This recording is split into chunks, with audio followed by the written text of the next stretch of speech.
Welcome to another video, guys. I'm Kris05 and today we're gonna talk about the mistakes in Hearthstone that cost you games. To be able to climb ranks, the first thing you need to do is to be able to identify these mistakes and reflect on what you could have done better in your games, and this video should help you with that. Just a quick heads up before that. I'm getting married tomorrow, so there won't be any streams next week and the new video will probably be late as well. Anyway, drop a like if you enjoyed the video and subscribe if you feel like it. Now let's get into the mistakes. Let's start off with one of my favorites, playing not to lose instead of playing to win. This one is really interesting. When you start getting good at the game and you start climbing some ranks, the first thing you should start noticing is what you need to do to reduce the chances of losing. This is really great and is a real sign of improvement, but as soon as you start hitting the really high ranks, that just won't cut it anymore. Here, you not only need to minimize the chances of losing, but you also need to start thinking what you should do to set up lethal next turn, or the turn after that. This concept really shines in tempo decks, and right now Tempo Rogue is a prime example of a deck where you can train this concept. Sometimes it's better to calculate how much damage you will be able to dish out next turn to close the game, and only trade with the damage you can spare.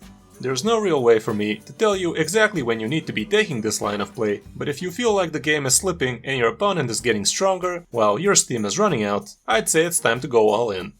You can also do this in matchups where you know you are very unfavored, but overall you need to train yourself for these kinds of situations.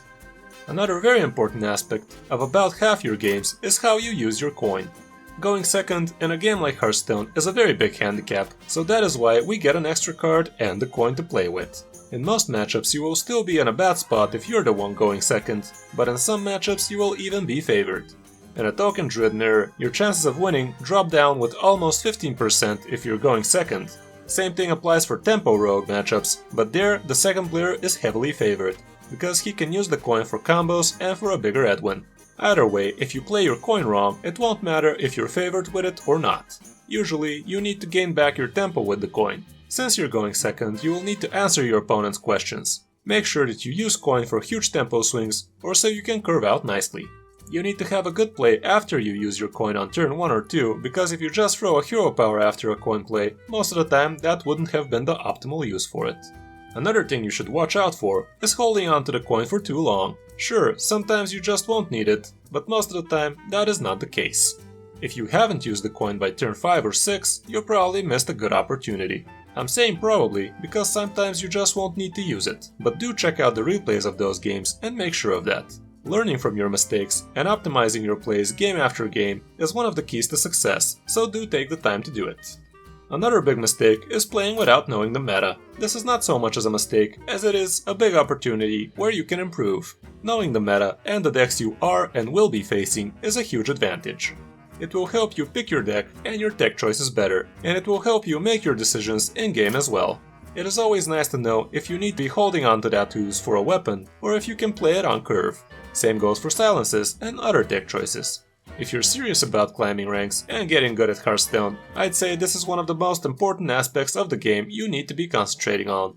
If you watched my last video, you already know that my go-to place for meta reports is hsreplay.net. But you can also check out sites like Vicious Syndicate and even Tempo Storm, although Tempo Storm is not what it used to be nowadays. Anyway, here's a link to my last video. There's other useful info in there as well, so make sure to check it out. The next topic we will talk about kinda builds up on the ones we talked before, not thinking a few turns ahead.